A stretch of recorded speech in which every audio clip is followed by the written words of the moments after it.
chance you might be playing some more here this weekend, with possibly CJ being down. I mean, just kind of talk about your mentality coming into this game and just what if you got to play more, if you got to do more, what's the mentality there? Definitely the mentality is going to be next man up. I'm well prepared. I know my job. I'm going to execute the job. As far as, if the role's going to be increased, really don't know yet, but whatever it is, I'm ready for it. Defense as a whole, a lot of missed tackles, goes without saying. What's the focal point in practice here this week? How do you guys clean that up? Tackling, getting our leverage right, just anything, gap scheme. We're going to stay hard in our gaps, get our eye disciplines, big part. But yeah, just overall tackling over and over and over again. When you look at, how much season's left, I mean, obviously you're disappointed with one loss, but how do you guys keep that from spiraling into two or letting one loss become multiple ones? Just flushing it. Flushing it Sunday, watch the film, we're flushing it. Moving on, now we're trying to focus on being 1-0 this week, just leaving it in the past. As you mentioned, obviously you're going to be stepping up into a lot more playing time here, potentially with CJ down. And when coaches came through, and even when CJ came through this preseason, you mentioned the improvements that you made in your game. I guess how are you different? How are you prepared to take on that big workload here? Your second season? The biggest difference from pretty much last year to this year is just confidence, knowing the role, executing it, but the confidence in which I'm doing it in is the biggest part. I'm confident I go out there and do anything I put my mind to, God willing. Yeah, just confidence in my abilities. My abilities have just grown since last year, and then just overall growth. How much of your game plan again for you and what you're looking to do against Bowling Green is their game plan? How much of it is cleaning up what you and your defense need to do to make sure you tackle better and perform better than you guys did against Jack State? It's pretty much just simple. Cleaning up is just tackling, and eye discipline. Like I said, we know our job, and it was really simple versus Jack State. We just, of course, didn't execute. How eager are you and the rest of the defense to go out there and put something else on tape this week? It's tough when you have to sit on it for a week, right? Very eager. Yeah. It's just very eager, ready to get the bad taste out of our mouths. Jamari, I guess for you, going back to last Saturday, when did things start to kind of loosen up for the offense? You guys kind of start to get a rhythm there. What led to that? I would say after the weather delay, everyone kind of got a little acclimated. We started to realize the things we could take advantage of on that side of the ball, and I feel like after that weather delay in the second half, we just executed much better than the first half, and I feel like that showed.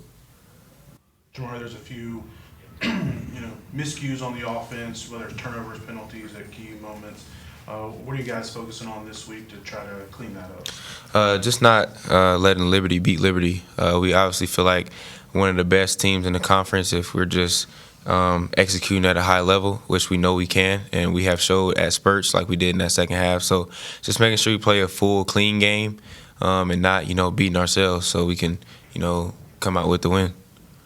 Coaches talked to us, throughout the offseason. They mentioned kind of the environment around here is, being really tight-knit, really being together. And you mentioned, the challenges would come during the season when depth charts start rolling out. I guess with the first taste of adversity, either one of you want to answer. What's the, environment like around the guys in the locker room? You guys still, feel like you're really close to being able to break through and get this thing back on the tracks?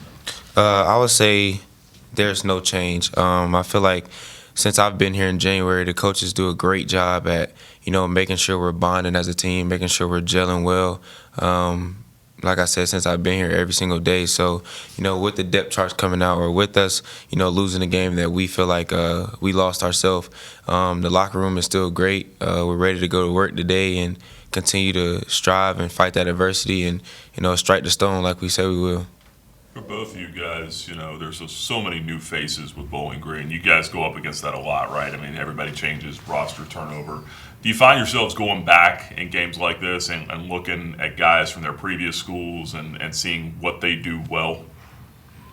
Definitely. On film, you just evaluate when you evaluating a side of the ball, and their personnel. You watch a specific person, and you see how they played at their last school, how they're playing this year. You got to evaluate all that to make sure you're on top of your game and know what you're going to get from that player or from their tendencies.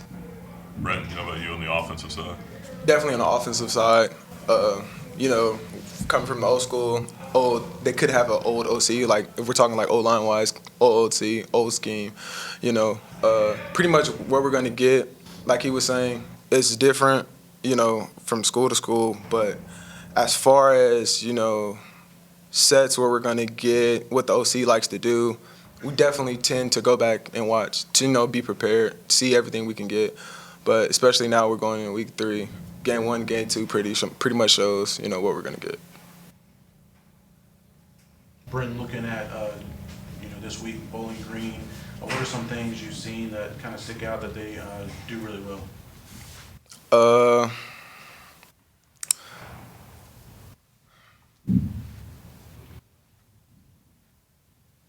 Have you gotten into them too much yet at this point? No, I've cracked it, but as far as tight ends, they have some good tight ends. The O-line, the 55 is a pretty good player, but nothing we can't handle. But, nothing is glaring has jumped off the screen as something we can't handle. How'd you guys pass the time during the weather delay? A lot of music, Yeah. a lot of thinking, honestly. Yeah, The difference between the East Carolina one last year and this one was what, outside of the size of a locker room? probably the overall time, but as far as East Carolina, I remember. Actually, I don't. But of course, we were going over what we can definitely improve on, and then just by it being shorter, we stayed. We were locked in. We stayed focused on what we had to do.